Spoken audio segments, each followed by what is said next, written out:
This podcast is part 2 of our conversation with therapist Dr. Trevor Wilkins and Angela Whittinghill. Please listen to part 1 of this podcast to understand the dynamics of their story and how they changed their careers from law enforcement to being a mental health therapist. This is the Therapodcast. If you're a therapist, educator, counselor in training, or anyone interested in therapy, this is your epicenter for everything you should know.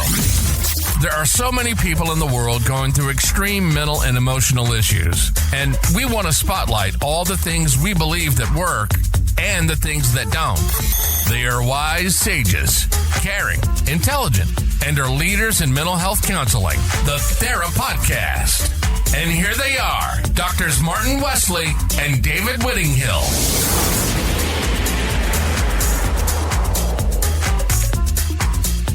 Well, welcome to another edition of the Therapodcast. My name is Dr. Martin Wesley, and my host with me today is Dr. Whittinghill. How are you, David?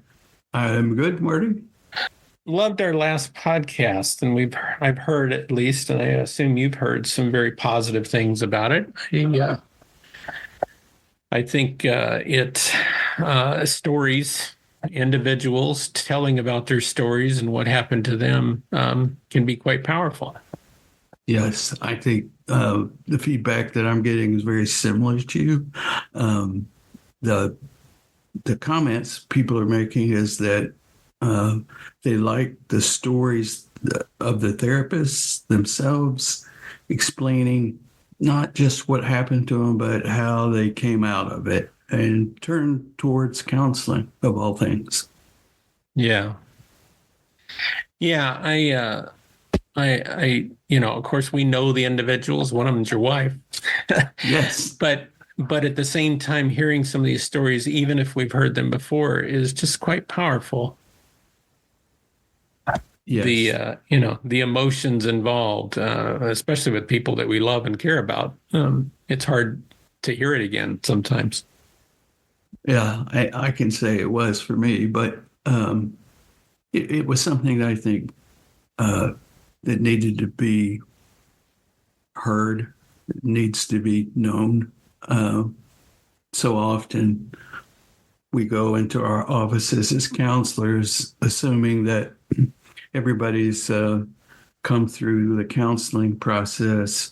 They just decided to help people one day and went into a counseling program, made sure it was K-CRAP, graduated, went through a little supervision, and now they're out and doing counseling. When in fact, a lot of people come into counseling for reasons that are not related to counseling. And right. These are just two examples. Yeah. And, I as I look at the two different individuals too, and maybe I'm curious what you think about this, but Trevor has embraced his past, and he has made it, he's quite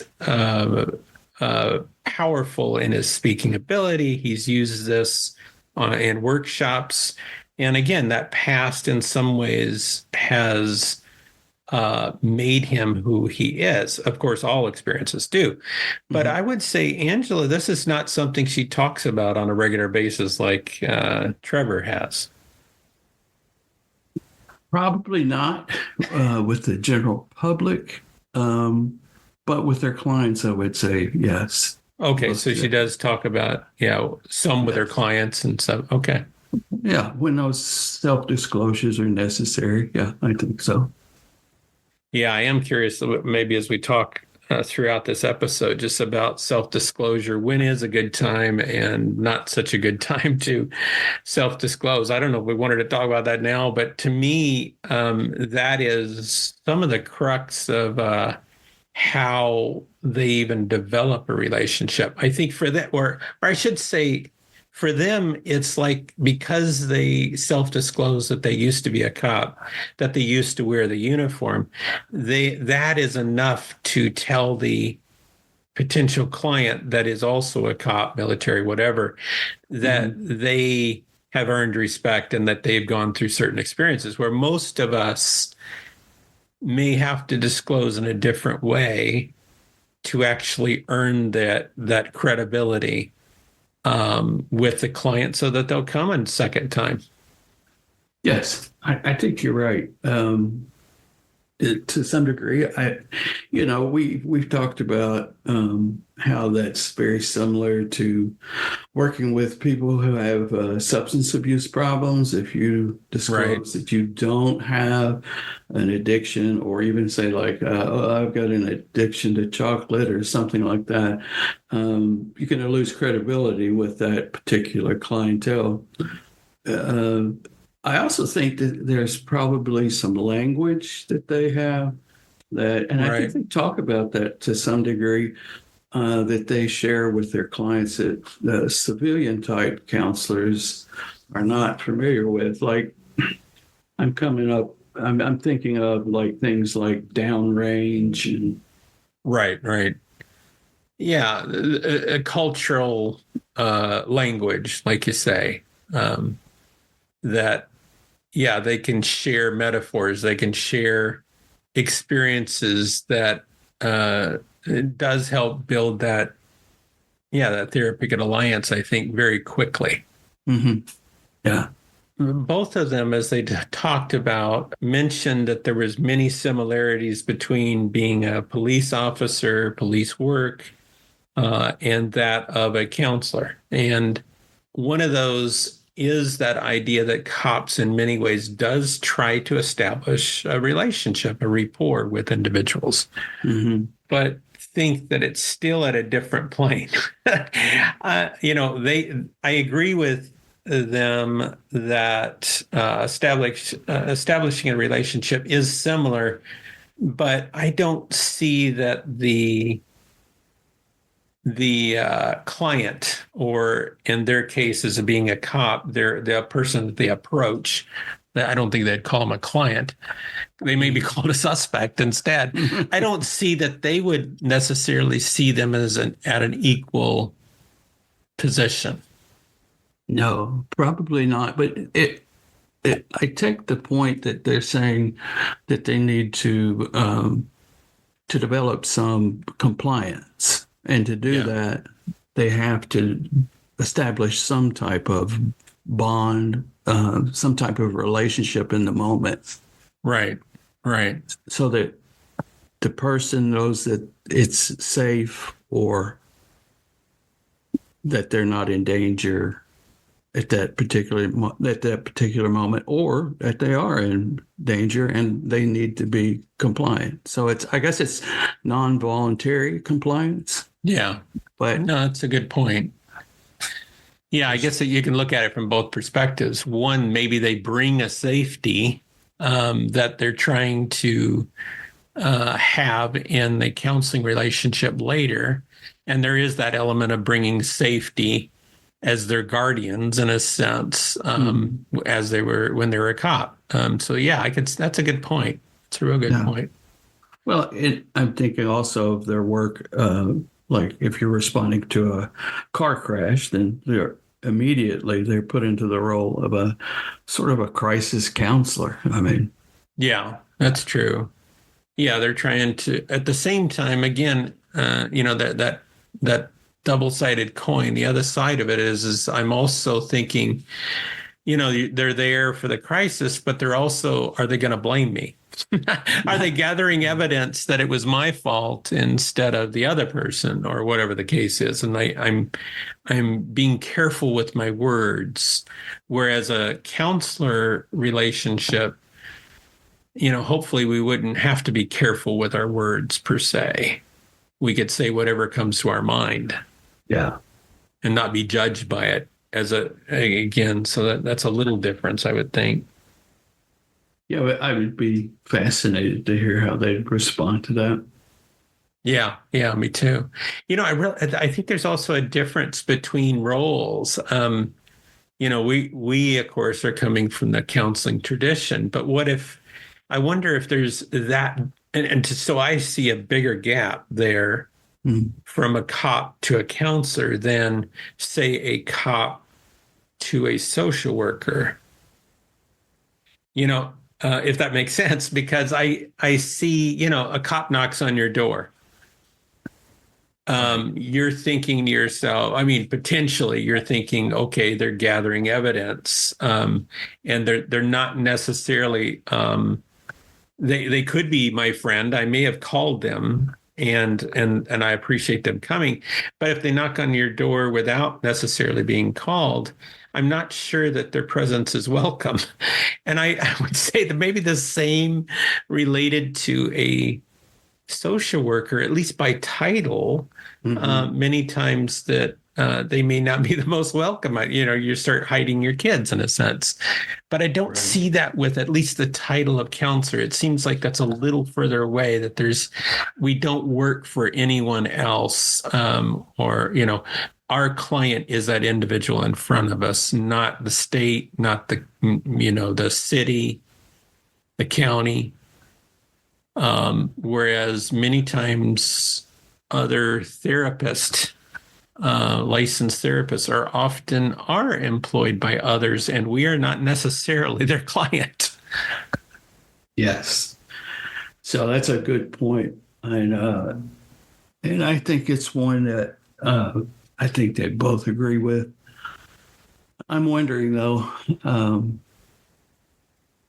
what strikes me is between Trevor and Angela, why they chose to go into counseling. And obviously, they've had to drop certain aspects of themselves to be able to proceed on to being a counselor and put the person in front of them first without judgment.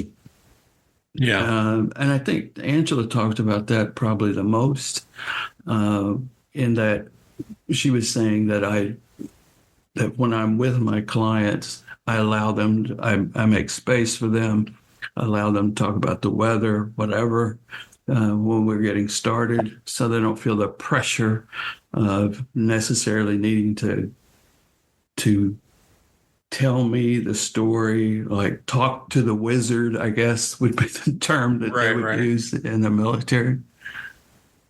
Yeah, you make a good point. I think, I wouldn't say necessarily change. I'm trying to think of the word you used, but change themselves, or they had to change. Whereas I would say that they were so immersed in their culture that they didn't know all the variant potentials of their self or something like that. Mm-hmm. And so but I agree with you that I think she changed more as opposed to Trevor. I think Trevor has in many ways incorporated that style, that cop style, or military style, to that counseling persona that probably works for him and his clients probably too. Whereas I think Angela went further in that shift. Does that make sense? Sure, it does make sense. I was just thinking about Trevor and how he uses REBT. Yeah, there's a certain structure to that, and that makes sense. But they also both use EMDR. But yeah, I take your point. No, that's a good point. Yeah. Yeah, the REBT, like you say, in many ways, it's still, you're above the client to some degree. It is not necessarily an equal position. It's more of a coaching position. You don't think of your coach necessarily as an equal. You see them as and not a guide per se. They're a little more than a guide. They're literally potentially yelling at you to try to get the best out of you. And I do see that with Trevor and his approach a little bit more. Now, maybe individual people that he's working with, completely different. I'm sure he could probably turn and have many different approaches. But yeah, I do see Angela as being more softer in that way. Yeah. definitely softer. And I don't know if gender plays a role in that or not, but Yeah, I'm curious too. Yeah. I'm not only on that aspect, the idea of the gender role, but also who would a counselor, let's say a male police officer and a female police officer, would they go more with the gender roles?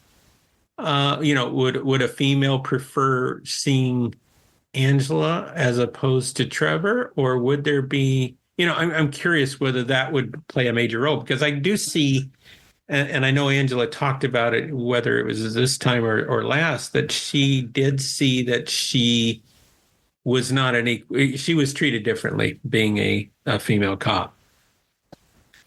Yeah. She had to play the boys game at times. yes, and I she did think talk about that. Yeah, and I think a female cop or someone, a female in the military, might respond well to her, understanding, again, having more credibility in that area than maybe someone that hasn't gone through that experience. That makes sense. I'd be interested to see what the stats say on that Yeah, in terms of selection. yeah. No, that would be an interesting study, wouldn't it? Yeah, it would. Let's hear about what they have to say, let's get back together. Okay. Did you blame yourself? Yes, of course. I think anytime that suicide happens around us, there's a level of blame, no matter what your involvement is or how far away you are from it. But in terms of that day, yeah, I was actually considered a suspect because there were no witnesses. And so I was put in the back of a police car, no handcuffs, but I had to sit in the back of a police car. And all I wanted was somebody there with me, to hug me, right? Or tell me it's going to be okay. But I couldn't. They didn't allow me to talk to anyone or make any phone calls. So rightfully so. And then I had, they interviewed me several times and swabbed my hands for gunpowder. And then, of course, eventually they allowed me to go once, I imagine once the gunpowder residue test came back negative, they realized that I never held a gun. So, but yes, there was a lot of looking at me as if I did something wrong. And when the news came out, of course, the news story says no names, but that there was a gun in the car, personal car. So now you can imagine all the comments that folks were putting in there, right? Like, why would anyone keep a gun? So there's now a whole other layer of people blaming me for it, questioning the validity or why was I allowed to have a gun in my car? So of course there were no ramifications from it because I was not at fault, but not just personally feeling like, why didn't I see this coming? How did I, all the what ifs that our brains are so good at. And then you add that to the layer of external blame. Yeah, it was heavy. How did this experience change you as far as your career path? Right. So, well, I was already at the end of the master's degree at that point, right? So the decision had already been made in terms of becoming a counselor. I think it's informed what I focused my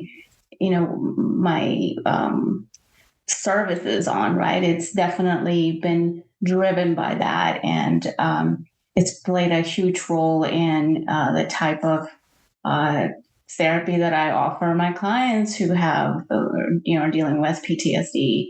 I don't know that I spend too much time trying to figure out what would drive her to do that. I think once you live in the PTSD world, you know it. It's in you, right? You could be the next one. So I don't think I ever asked that. I think that my hang up with her was, why me? Why did you choose me? You could have just driven your car off the road and not have to keep, bring anyone along with your suffering. So I think that was my hang up, my personal hang up with her choosing to kill herself the way she did. How did you work through this trauma experience? So a lot of therapy. I discovered EMDR about a year into therapy. Just traditional talk therapy wasn't really helpful. And of course, I got involved with a psychiatrist who also helped me get some meds so I could tolerate treatment. EMDR and working with animals, horses in particular, were two of the major players in my healing process. So EMDR has continued to play a role in my therapy process over the years. So I actually believe in it so strongly that I went through the training, and I've been practicing EMDR since 2018, I believe. I am certified to do EMDR, so not just train, but actually the whole certification track, which is kind of involved. And I see it work its magic on a regular basis, and it's amazing. Tell us more about animal-assisted psychotherapy. Yeah, so I went to volunteer at a horse ranch reluctantly because I was, as one of the things with PTSD is that you try to avoid novel experiences, right? So I was like, I want to be around horses because I really like horses. I'm not working. I'm kind of recovering, but I am terrified of doing anything new. So my therapist encouraged me to go, and I did. And so all I did was go volunteer at it was equine therapy, hippotherapy. So they do like physical therapy and OT with kids at this facility. And all I did was like groom the horse, get the horse ready, and then help them handle the horse during their session. And for the first time in months, when I left there, I actually like smiled, and I listened to music, which I hadn't done because music, I found it offensive to my senses during that time. It was like I could not experience joy.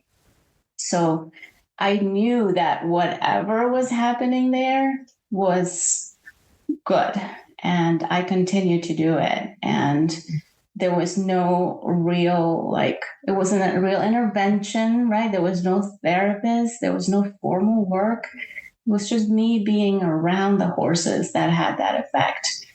So now I have a dog who is my co-therapist, and we actually practice animal-assisted psychotherapy. So I'm a big believer in the healing power of animals. Talk about your experience in getting help. Yeah, and the first couple of people I went to, I don't even know, so new. I didn't know anything about therapy. The way that really went wrong is, I tried to give them a chance. What I remember is one day after dealing with this, I'm in a really bad place. I'm towards what would be the end of my career. And long story short, something very small set me off. I mean, and it was in a way that I'm sitting in my car in the median, sweating, angry, and it's such a small thing, And so at the time there's a psychologist on staff at the agency I work with, a great guy, but he's very handcuffed by or restricted by, his agency and what he can and can't do. But he was a psychologist. So I called him up and said, man, I'm in bad shape. Like, I recognize now everything's falling apart. I'm in bad shape, and I'm having these physical reactions, and I don't know what to do, which is the worst for me, right? I don't know what to do. So, and because the kind of position he's in at the time, he said, I want to help you, but I don't really do that. I do more crisis stuff, going out to shootings for officers, and that's fine. But to be honest, that was strike one. I reached out, I did the one thing you're never supposed to do as a cop, as a fireman, as a tough guy, and asked for help.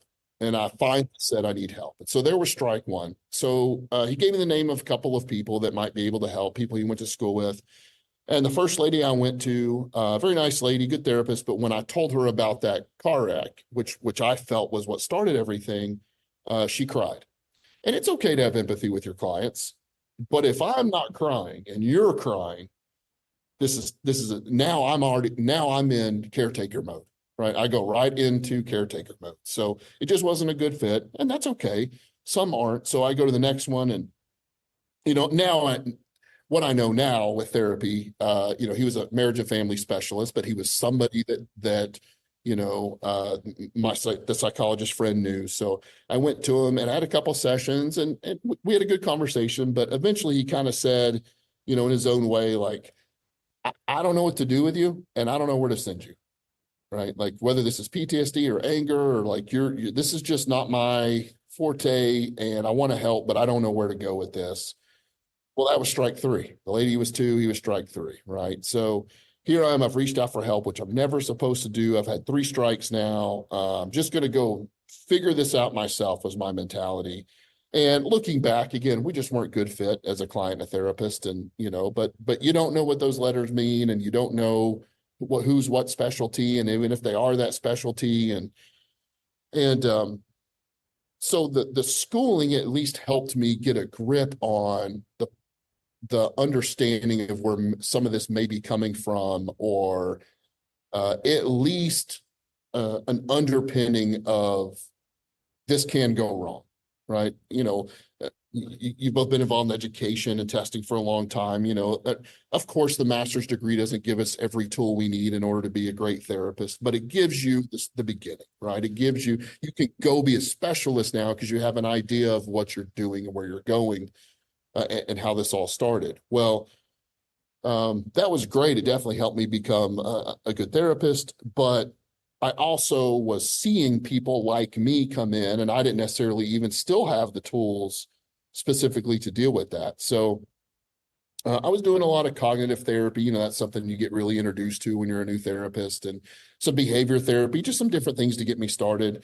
And 2 modalities really stuck out to me. One, I was doing cognitive behavior therapy a decent amount. I actually went to the Beck Institute in Philadelphia, and Aaron was still alive, in fact, and he and Judith, his daughter, taught the class, and it was great. It's great information. It made me a better therapist and how to talk to people. But I remember walking out of there thinking, I like this stuff, but I don't know. This isn't speaking to me. Like, this doesn't feel like it's scratching that itch. So I actually had watched he had passed away by the time. I'd watched what would turn out to be one of Dr. Albert Ellis's last interviews before he passed. And just the way anybody knows Ellis, he's got his own way. He's a very different, he's very direct. He's got this New York City kind of style that really spoke to me. And just the way he was saying things, I didn't understand his processes yet, but just the way he was saying things, I thought, yeah, this makes sense to me. I'm going to try this. I got very fortunate. I found a guy in Chicago, TJ London, who trained directly under Albert Ellis, runs Chicago RABT, went there, did some basic training, got pretty good at that. And then I was really fortunate to go to the Albert Ellis Institute later, do some advanced training. I've got an advanced certificate from them. And then actually just earlier this year, I'm still in the process of it, but I got to go up and begin an associate fellowship with the Albert Ellis Institute. I've still got some things I need to accomplish, to be an associate fellow there. But just in those advancements of those things, that modality and the understanding of it's not what happens to us, it's what we believe about what happens to us, really spoke to me. And that got me really pushed forward on this kind of trauma thinking. Well, so I'm doing trauma therapy. I'm working with people that were like me in this RABT modality, which I still love. It's a big part of my practice. And of course, like most things, you hear what's going on, what's new, what's in and EMDR comes up. And it turns out it's not new. It's been around for a while. I think the popularity, this is my personal opinion, I think the popularity with EMDR got so much bigger in the last 20 years because until 2001, we had some people that were deployed, had been through some traumas, had lost some friends. After 2001, We had people with 3 and 4 deployments and hundreds of friends that were killed. And so we had to up our trauma game a little bit. So I think that's when it became a little more prevalent. We need to be a little more specialty about this. So I'd heard of EMDR, and I made the mistake of looking it up on YouTube. And it was some odd lady waving her hand in front of somebody and asking them if they felt better. And I thought, that's the dumbest thing I've ever seen in my life. I'll never do that. In fact, I was almost antagonistic about it. People would call and ask if I do EMDR, and I'd, tell them definitely not. Well, ironically, the conference that I'm speaking at today, about, 7 or 8 years ago at this point, I came to this conference and I watched EMDR done by a former officer in Georgia who's now a therapist. And he had accomplished in 30 minutes, specifically to trauma, he had accomplished in about 30 minutes what was taking me 3 or 4 months to do. And I thought, well, shoot, now I got to give it a chance at least. And I looked for a couple of instructors. They just weren't people that I felt like I could get that I would, enjoy working with, until somebody suggested a group out of Clarksville, Tennessee, which is outside Fort Campbell Army, the Soldier Center, who was at the time was run by Dr. E.C. Hurley. And I looked up his background. Dr. Hurley was a Vietnam enlisted veteran and came back in as an officer and made it all the way to colonel. So he made a career out of this. And he was not only was an EMDR and kind of trauma specialist, but he works with a lot of trauma. He's right there outside of Fort Campbell. It's the Soldier Center. Obviously, that's what he works with. He was trained directly by Shapiro. So I thought, an Army colonel, this is somebody I can talk to. And I went there. He became a mentor for me for, 7 or 8 years. I learned, an endless amount of trauma and trauma therapy from him and his cohorts and the advanced trainings that I would do. Unfortunately, he passed away, I want to say about 2 years ago now.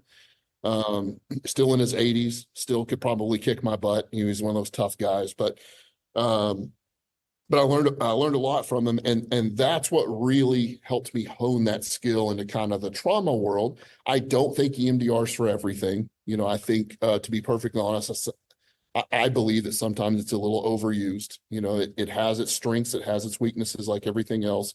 I do not subscribe to one modality in the world, so there's lots of ways to treat people. But I say those because those were the two that really talked to me. Those are the ones that really helped me get better, which was helping people that I work with get better. And so there's obviously other modalities out there, but looking back on kind of those early days of going to a therapist, they were trying some CBT, which again is great in the right circumstance. I think they were trying some behavioral type therapy, just, change your life, change your thinking, and a lot of what I say about therapy modalities is most of us are trying to say the same thing. We're just saying it in different ways. A lot of people think very similarly if you look across all. In fact, I heard a really neat study a couple of weeks ago that if you look across almost all the modalities of therapy, there's one thing that they agree on. And there's different ways of getting there, but the one thing they agree upon is you're eventually going to have to expose yourself to a difficult circumstance if you want to grow in that circumstance. Now, whether that's trauma therapy, remembering the trauma, whether that's getting on an elevator that you're scared of, but the one thing that almost all of them have in common is that you're eventually going to have to expose yourself to something difficult, thought, feeling, action, in order to grow in that area. So I think REBT and EMDR were just two ways that spoke the most to me about how to get there, and that is primarily what I use. I'm sure, like most therapists, there's smatterings of other ideas in there as well, but that's what's really spoken to me over the years. Two politically incorrect counseling professors and therapists with never-ending experience and wisdom who are proud to be politically incorrect. You're listening to the Thera Podcast. Now, back to your hosts, Drs. Martin Wesley and David Whittinghill.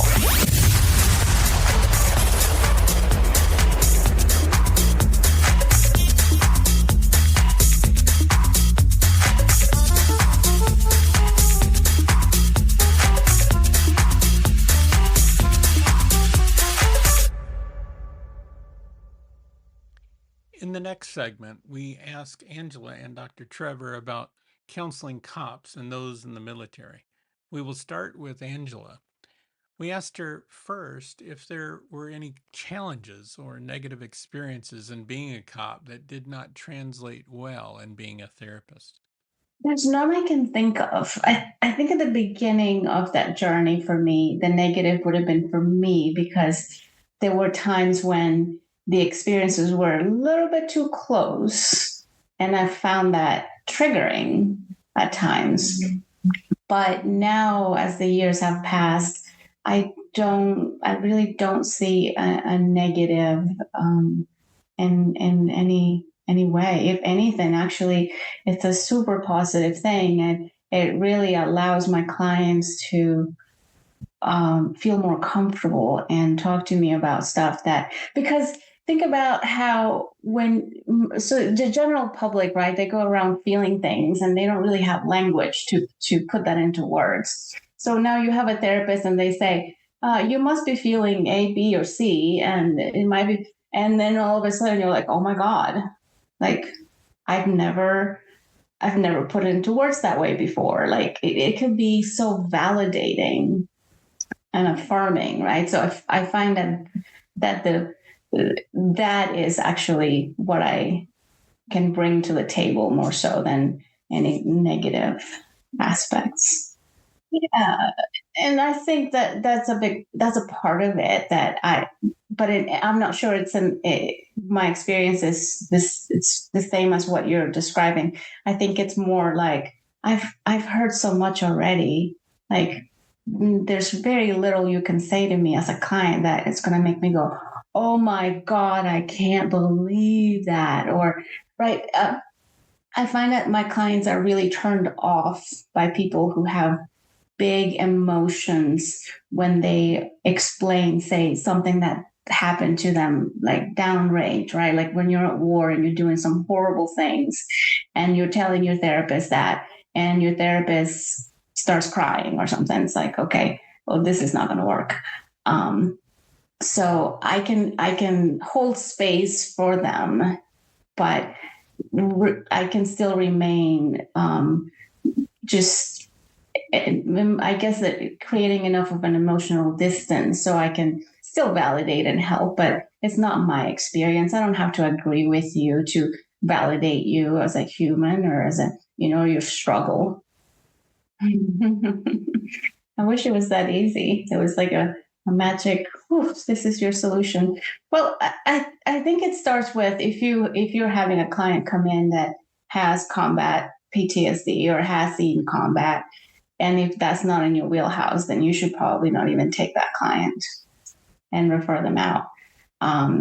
You're just taking an already fragile population who has to probably do a lot of work to even get to the point of seeking help.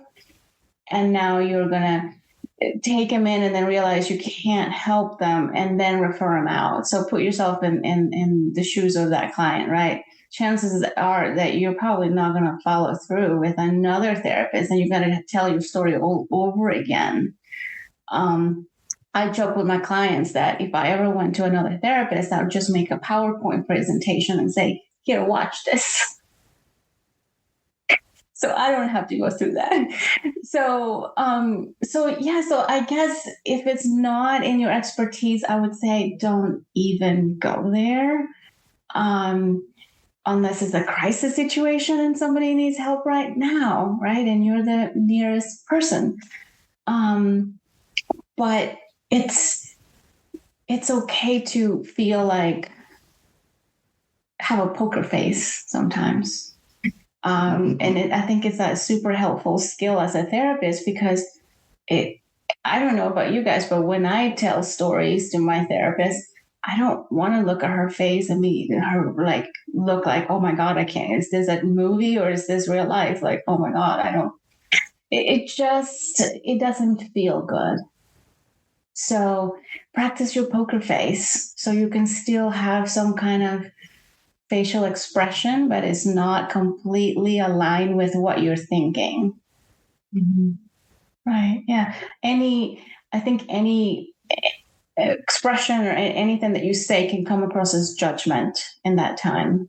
It's a very vulnerable time. So I think as therapists, we need to be just careful on what we're putting out there for our clients who are telling us these stories that may be completely shocking, right? If I've heard so many of them that I'm desensitized to them, but I imagine a new therapist and they're told like, I don't know, I was in combat and I came across this guy who was raping a kid and I had to shoot the guy to make him stop, but instead I ended up shooting the kid. Like, right? So when you hear that, you've got to sort of like compose yourself and not show in your face what you're thinking or feeling. You could be going, OMG.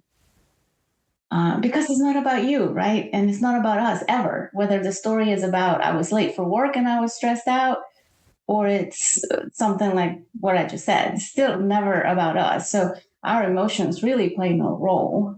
The first thing that I tell people, and I always get at the end of kind of a speaking gig, is, well, I don't have any experience in public safety or military, but I really do want to help those groups. Can I be effective? Maybe they have an uncle that was in, or, something that drove them towards it. But they always ask, can I be effective? And I say, absolutely. Here's going to be the difference between what I get to say and what you get to say. Is I get what I've deemed as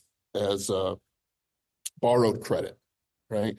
If an officer comes in, I don't know their call. I don't know their shooting. I don't know the kid that they've seen hurt. I don't know the victim. I don't know their home life. I don't know their bad supervision, but I know hurt kids and shootings and calls and bad supervision, right? So that doesn't tell me I know exactly what they're going through. And of course, none of us would ever say that to a client, but I do know what those things are like. So immediately, whether it's fair or not, immediately I get a little borrowed credit from them. They're going to give me a little piece of, okay, I still don't know about this, but I'm going to trust you a little bit because you're one of us, or you've at least been one of us.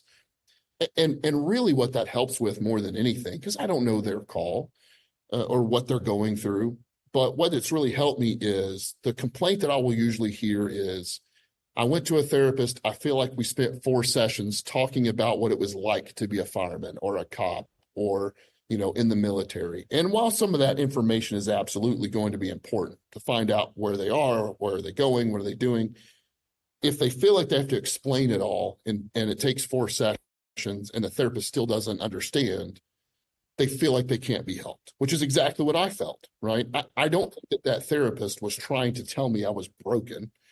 But he was just trying to tell me, like, professionally, probably trying to tell me, like, let me find you help. If I knew somebody, let me help you find somebody that's better, because this feels out of my league. But I don't think you have to have that. I do get it, right? It's great that I get that. Here's what I always tell people. Even though we don't tell people, I know what you're going through. I understand exactly. Even if you have the same experience, we know, don't tell them you know what they're going through.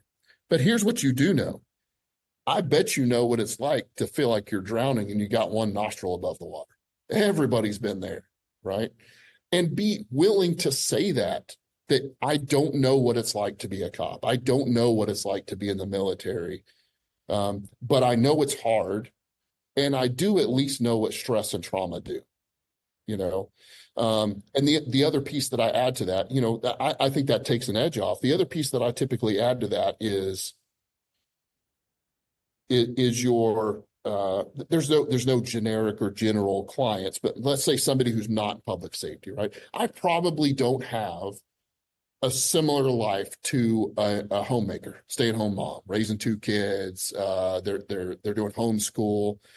I probably couldn't tell you exactly what that's like. I could probably tell you some psychological things that come along with it because of my education and experience. I can probably tell you some areas to watch out for, but I'm not going to pretend to know what that's like. But somewhere in that conversation, that stay-at-home mom and I are going to cross paths on something. Oh, changing diapers or, teaching kids or too much TV or, we're eventually going to hit something that's common, at least to get the conversation going. The trick with public safety and military folks is if you're not one of them, don't pretend you are, right? Nobody would try to pull somebody over without a badge, right? Which sounds extreme, but that's exactly how they take it, right? If you tell me, I don't know anything about public safety, but I had a stressful job at one point when I was working at the post office, so I know exactly what you're going through. And they're out. They're done. It's a done deal, right? Ask questions, what it's like. And I said, just don't pretend that you do know. Be willing to say that you don't, but that you do understand what trauma and stress do. That you do understand that analogy I always use of, man, some days I just feel like I'm drowning and I got one nostril above the water. Everybody can see that one, right? So, that's on the talking to them side. On kind of the technical side, be willing to invest yourself in some therapy modalities that are strong in the trauma field. Not because you have to stick to one, not because you have to use EMDR, even though that's my favorite. There are plenty of good ones out there, but the knowledge of what trauma does, especially neurologically, one of the greatest things that I see in my clients, I call it my first day speech. And, we find out what's going on and where we need to go. And, it's a get to know you session. And maybe I can offer some healing in the first session, depending on what's going on. But I always spend time talking about what's going on in their brain, the prefrontal cortex, the limbic system, and the amygdala and the hippocampus. And it takes me about 10 minutes to go through it. I sometimes lose my place in it because I say it so often. But I just talk generally, in general terms, about what's going on in the brain because of stress and trauma. Even if they don't feel trauma is the right word for them, stress and trauma. And I talk about the physical reactions that happen and why the brain's doing this. And what I always tell them at the end is the reason I want you to know this is not because knowing it means you can shut it off, but you knowing it means you're not crazy or stupid or messed up or jacked up or not strong enough. It just means you have a limbic system problem, right? And if you went to the doctor with a swollen, deformed leg with a bone sticking out of it, they know what to do with it. You've got a limbic system problem. I know what to do with that, right? Everybody's a little different. It's not all cookie cutter, but you just got a limbic system problem. You just got a trauma problem. We'll take care of that, right? If anybody else, if your best friend sat next to you and told you what they were going through, this the same as you, you'd say, gosh, that's a lot. No wonder you're stressed out, right? But we don't do that for ourselves. So become strong in my opinion, especially the neurological understanding of what trauma does, because I think that leads us into a lot of why am I reacting this way? Why things like EMDR really work, whether it's the processing from the hemispheres. One of the things we 100% have proven with brain scans is that bilateral stimulation slows down the amygdala, slows down the limbic system response. So even if it's just that, being able to articulate, why this might help, I think takes a big weight off of people. And I've literally had people come in the second session and they're like, I want to try to do whatever it is we need to do to get better, but I feel better already, just knowing I'm not crazy, and it's funny because I've I have a very addictive personality. When I want to learn something, I pour myself into it, and the downside to that is when I tell people things like the brain and they tell me like, wow, I've never thought of it that way before. My brain says, seriously, you didn't know that? Like, no, they didn't know that, you knucklehead. They're not therapists, right? So I think sometimes when people hear that and hear what's going on, I think it takes a big weight off. So pour yourself into that, understanding of what's going on, whether it be neurobiologically, whether it be however you want to say it or study it, be able to articulate that. And you'll take some weight off people just knowing that stuff, and it will make you good at your job. I want to model to them what their life can be like. Like, you don't have to be tough, walking around looking like all this. Like, you can just be a regular human with feelings and, emotions. So for me, I want to show them that there's another way of being. If their current or previous way is not serving them well, of course. If it's working for them, awesome. But I like to be able to show others that, look, I also was that person who had no feelings, because feelings get you killed. Okay, when you're in this type of work, feelings get you killed. So they beat it in your head, no feelings. So in order for you to be successful at the job, you must have no feelings. So of course you can't just be like, okay, today I'm off, so I'm gonna have feelings. So right, so you go through life then just as this like robotic type of persona, but you don't have to be that way. Especially if you've left the workforce, if you left the military, you've left the police force, you don't have to be that way anymore, right? You can come back and join the land of the regular humans who have emotions and cry sometimes and don't feel in control, because it's okay. We're not in war anymore. We're not in a war zone. We're not in a combat situation. So now we can just be ourselves, and it's a process. It's taken me a long time to get to where I am now in terms of like being comfortable in my own skin. Who I am. I don't feel the need to prove anything or tell war stories to any of my clients, or have to connect that way. But I'd rather them see me as, hey, look, there's hope. I can actually like have like a softer side eventually if I work on it. I just try to be present with my client and give them what they need at the time, whether that's called this type of therapy or that type of therapy, or if it's just talking about the weather because that is what they need right now, right? So I feel like I'm more laid back. I cuss, I make jokes. I don't expect them to do anything. I'm just laid back. Like, hey, here's a suggestion, take it or leave it. Here's a thing you may want to try. There's no stickers given out if you do it, or there's no punishment if you don't. So I'm their biggest fan, and I will always gently try to push them out of their comfort zone. But I think that what makes me unique is that I'm not, I'm just not afraid to be myself. I'm not trying to be a different, I'm not trying to fit a mold. So I think clients, and that is the message I try to put out about me on the website and in other forums. And I feel like by being genuinely who I am as a person across the board, as a professional and as a just regular Angela, right? I can attract the right type of clients that will benefit the most working with me. People who need someone different can then just move on to find that someone different, and I'm not getting in their way.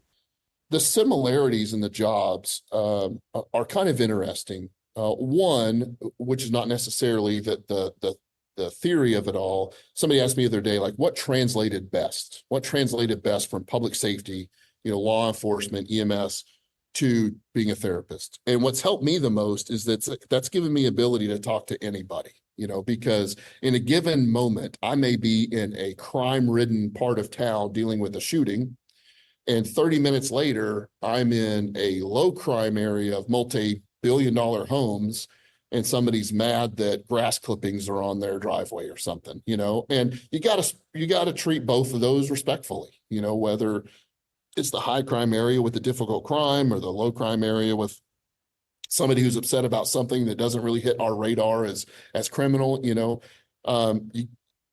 got to treat them both with respect, but you do talk to those two things differently. There is a difference there, and it's made me very comfortable in getting conversations going. One of those is because a lot of the people I talk to are in the same field. So I might know somebody, or might have a similar story, or I've worked with your dad. I ran into that the other day, and so that helps. But sometimes we have led two different lives And you would think we have nothing to talk about, and I'll find something to get us started. It doesn't have to be jumping right into the hardcore therapy part, I guess. So that translated very well. And because of that, my favorite part of law enforcement, which I think yes, that's was part of the my at affinity times the for things that you get to do, the working with chases military and the arresting population, and the helping it people also and dealing helps with me victims. And understand that's their the struggle tangible part of the things that you can when I do and work take with some folks who pride are in, if you finish a transitioning out of the good job like military any either other by choice profession. or But my because they have favorite to. thing about law enforcement was showing up to absolute I know the chaos feeling, and so being I the know calm. that Just moral injury people that and goes things along everywhere, with everything and else. we're good. We're going to be all right here. I got to figure it out too, but we're going to be okay. I took great pride, personal pride, and always wanted to be that guy that could show up and be the calm in somebody's storm, and sometimes that calm in the storm means we get to be the good guy and help the victim. And sometimes that calm in the storm means we have to show up, take the bad guy to jail, but to me, it was the same. There was no negative connotation to having to enforce the crime. We had to, and I took great pride in getting really good at that job and taking people that needed to be off the street, or helping a victim, or whatever different facets of that job that I worked. So there's a lot of similarity to trying to be the calm in the storm, which is what we do in therapy, maybe a different kind of storm, but the calm in the storm, and getting people pushed in the right direction. And I think one of those similarities that may be hard to articulate actually is, just an hour ago, I was doing EMDR therapy with somebody who has been suffering for a while, and to see how much taller he could stand and, emotional, because we got into some emotional stuff, but seeing that he's been holding on to some stuff for a long time, stuff he didn't know how long it's been. It wasn't just this critical event. It could be childhood, it could be adulthood, it could be finance, whatever made you feel not good enough, right? They leave the office often about a foot taller, feeling like they could now go conquer this. Things can still be rough, but I got a plan now. We're going to go out and take care of this. I think that part of therapy is very similar to public safety in that, hey, I realize this is the first time you've dealt with this crazy situation, but I've done this 500 times in 20 years, and I'm going to show you the way out. And sometimes the way out is really positive. I got to help somebody get their stuff back, and sometimes it feels negative, like having to take somebody to jail. But the jobs have felt very similar to me, a little less physically dangerous than the one now, but it's still working with all kinds of people. It's still trying to be the calm in that chaos. It's still trying to, I think we all love those light bulb moments of therapy, when they just really get it, but there's also a lot to that chipping away at stuff too, knowing at the end of that, whatever it is, hour or whatever you have, that they're just a little bit better, and they're going to carry that forward, and maybe come back and get some more. So that there wasn't, kind of round out the question, there wasn't a lot of purposeful reconciliation between the two, because they feel very similar in very different services. But man, I'll tell you that both equally stressful sometimes, though. Like I may not have a lot of physical danger anymore, but there's still a lot of stress in both of them. Try to make the right decision in the short time that you have. Finally, we talk about PTSD and our first responders. Do not let fear rule your world. Because that's what like PTSD is all about. It's just fear of all these bad things that happened that sort of shattered your world. Now, then when that happens, anything becomes possible, right? Because these awful things that you never thought could happen. So then everything is scary because it's going to hurt. But if you think about living life before all that trauma happened, you did all those scary things. You didn't even think about them. They were just things, right? So nothing's changed. It's only our perception that's changed. So I think not allowing fear to rule our lives could be the simplest yet more powerful rule that we could have for ourselves, no matter what we're dealing with. So before PTSD, those things weren't scary to me. After PTSD, everything was scary to me. Everything led to danger. Every move everyone made was dangerous. It's quite overwhelming, actually, to go through life that way. So yeah, it's such a contrast.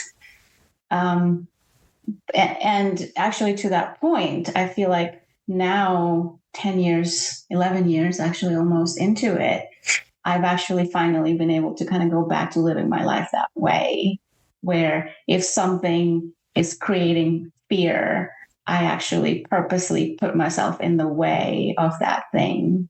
So I don't let fear rule my life, because I spent so many years feeling that way, right? Like not living to the fullest because of that.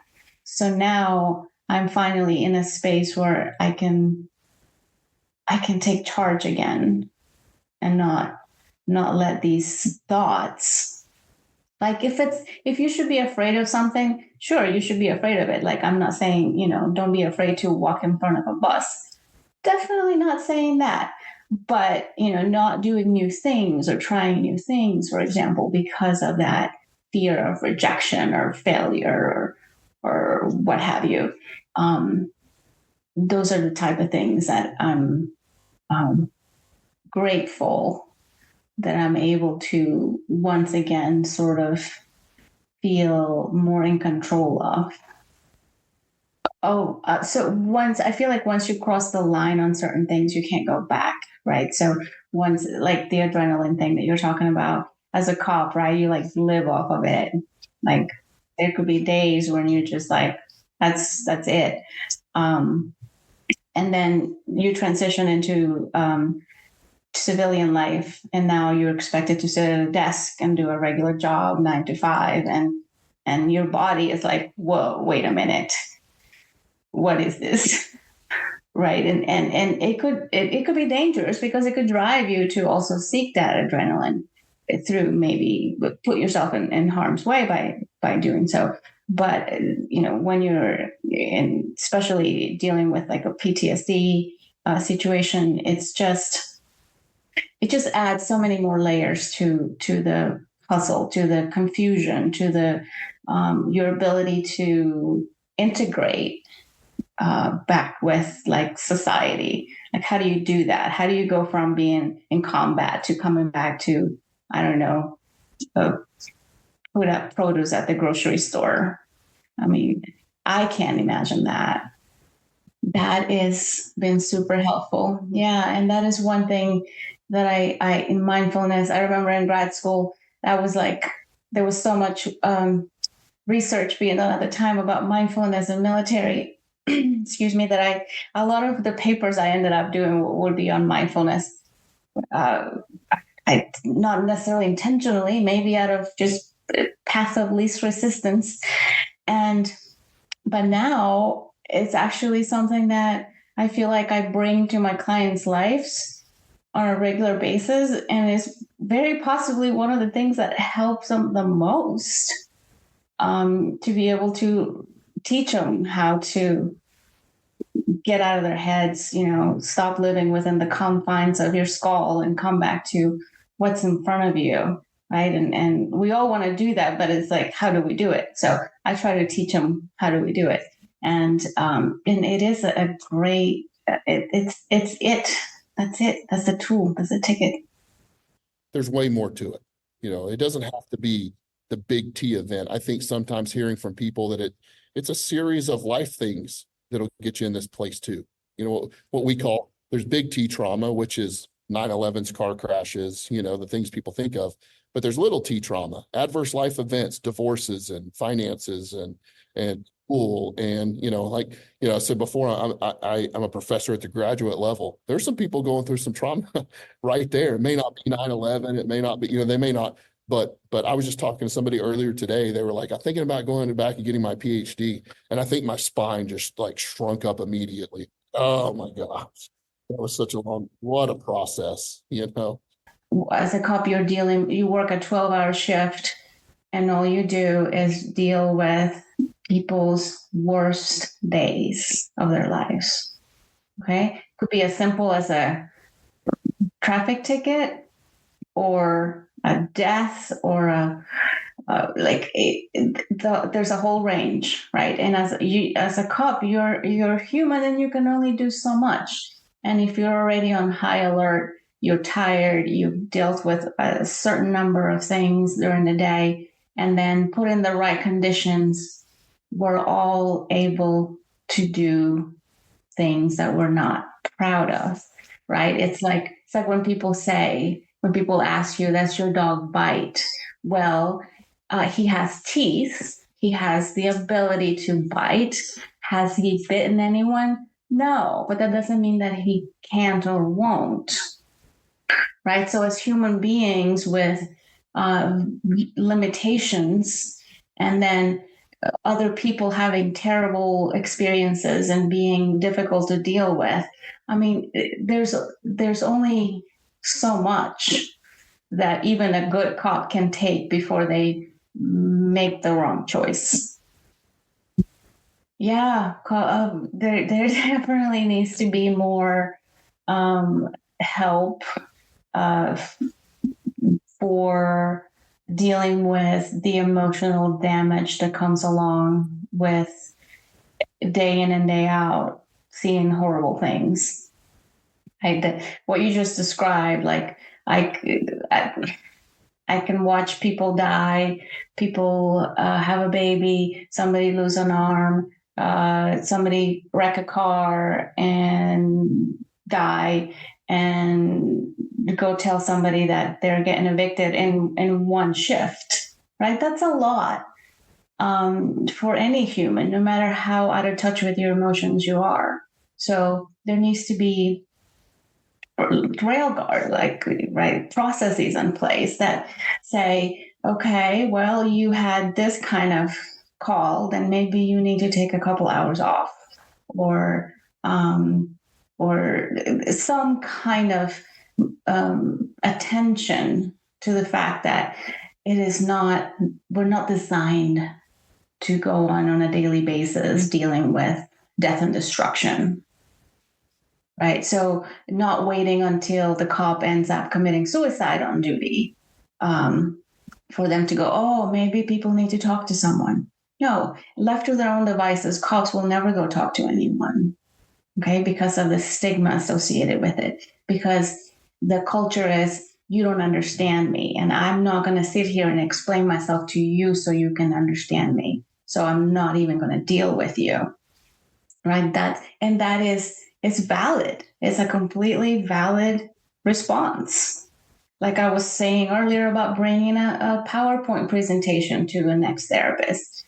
Like, unless you understand me, as if I'm a cop and you're not, you never know what it's like at all. Like, and it could not be taught. I could not sit anywhere and try to help somebody understand what that 12 hours of that is like, and then you come home and your family's like, oh, hey, how was your day? Right? Like, you don't, so the whole system is just not designed to take care of the individual, and there needs to be some more emphasis placed on that. Otherwise, I think we're well on our way to having suicidal statistics as high as like military folks. I think we need to do a better job at taking care of the people that are there to take care of us. If we can't just point our fingers at them and say, you're doing wrong, you shouldn't be doing this, you shouldn't be shooting people. Of course you shouldn't be shooting people. I don't think we need to tell anybody that. I think we all get it. But it's more like, okay, so so you're a human would already you're carrying all your own human problems with you into work, right? Maybe your wife is leaving you and now some guy is getting in your face, telling you, calling you everything but your name, right? Like it takes a certain skill set to exercise self-restraint. And that's just a tiny example, right? There's no guns involved in that example. But there could just as easily be. So I think as a society, we just need to take care of our first responders a lot more than we are. Wow, I've learned a lot from these conversations with these two people.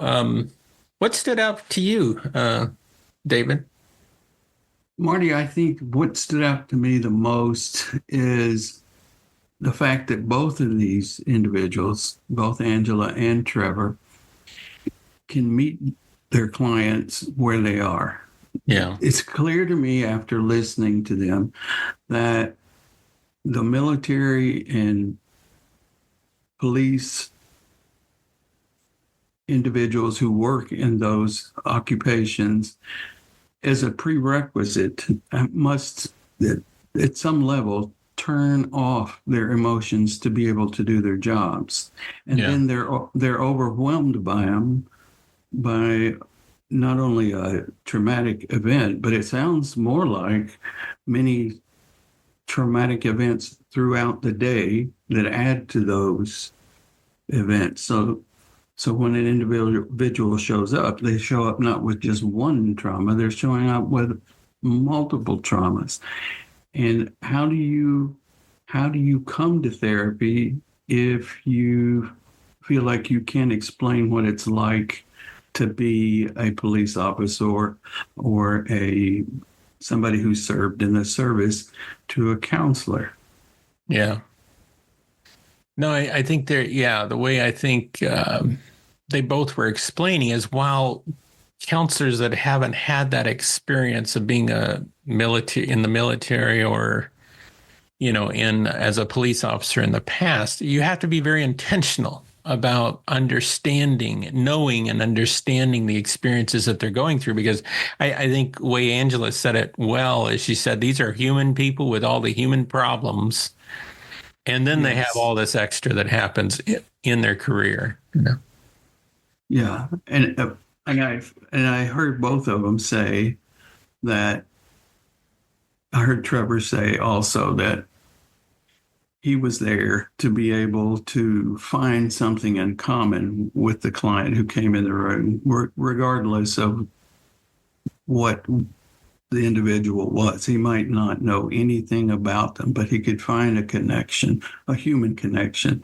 Right. And Angela said something similar, which was, I allow them space. I'm genuine in the here and now with my clients, and I allow them to talk about the weather or whatever. So that means that they're both developing trust in with their clients to allow them the space they need to be able to talk about the things that are unspeakable at this point. Right. No, I agree. I heard, we heard about EMDR. We heard about many different things in which they might do. Mindfulness was something that Angela was talking about, but they did continue to come back to being genuine and authentic. That was the key in many ways. And I think I can only speak for myself as a practicing therapist. I think that is absolutely essential for any of us to be able to do that, is to be able to come into the moment with our clients as free of our own personal baggage as possible, to actually engage with our clients in the moment, free of preconceptions and labels and all that, just to connect on a human level. On that human level, but also have to understand that where they've been coming from, what they've been experiencing, because if we take that into our world very quickly, then we could lose the clients because of the way they talked about, the counselor even crying or something, and how that was a turnoff for them. So exactly. Yeah. Exactly. I think Angela said something about having not a stoic face, but not necessarily allowing your emotions to overwhelm you. I think they both spoke to that. Yeah. Yeah. You know what got me? One thing I learned from it and is sort of the different approaches, and I think it may be more related to the difference in the trauma that they both experienced as well. But when I heard the goal, for the most part, from both of them, I summed it up this way from what I was listening. Is for Angela, it was to bring peace from fear, and from Trevor, it was to bring calm from chaos. I just noted that, and it was just sort of interesting that, and again, I think it may have been based on, both of them experienced the for us, it would be big T trauma of their daily lives. But for them, they probably would call it small T trauma for their job. But with Angela, she had that shock of that very big T trauma that happened to her. And I think it went to not only that, it went into this fear that maybe he didn't experience, but he always saw the chaos and chaos in his own life and chaos. Whereas for her, it was more fear. And now she's saying how she's been freed and she wants to share that freedom with others. And that's why she leaned a lot more toward the mindfulness. Whereas I didn't see that as much from Trevor. That's a really good point, Marty. It's a very good point. And to some degree, I think we all carry a bit of that fear with us, and our clients as well. So not allowing it to run your life is the goal. Yeah. And the chaos, exactly, too. And trying to calm that. Yeah. As best we can. Yeah. So I've learned a lot. Yeah, same here. Same here. Well, I'm looking forward to some more interviews. Yeah. And I think we got one coming up, right? We do. We hopefully will be talking to someone that has a lot of great information about the Counseling Compact. I think this will be something that will get some inside information that others just don't get. So I hope everybody tunes in. Yeah. I look forward to it. Same here. Well, you have a good one, my friend. See you, Marty. All right. Bye. Bye. You've been listening to the Thera Podcast. If you're a therapist, educator, a counselor in training, or anyone interested in therapy, this is your epicenter for everything you should know. Dr. Martin Wesley and Dr. David Whittinghill are counseling professors and therapists who have endless knowledge and wisdom. We hope you've enjoyed the show, and we hope you've gotten something from it. We'll be back soon. But in the meantime, you can find our website at www.therapodcast.com. Find the show on all the major podcast platforms. And if you'd like to email Wesley, send it to wesleyphd@gmail.com. Take care and see you next time on the Thera Podcast.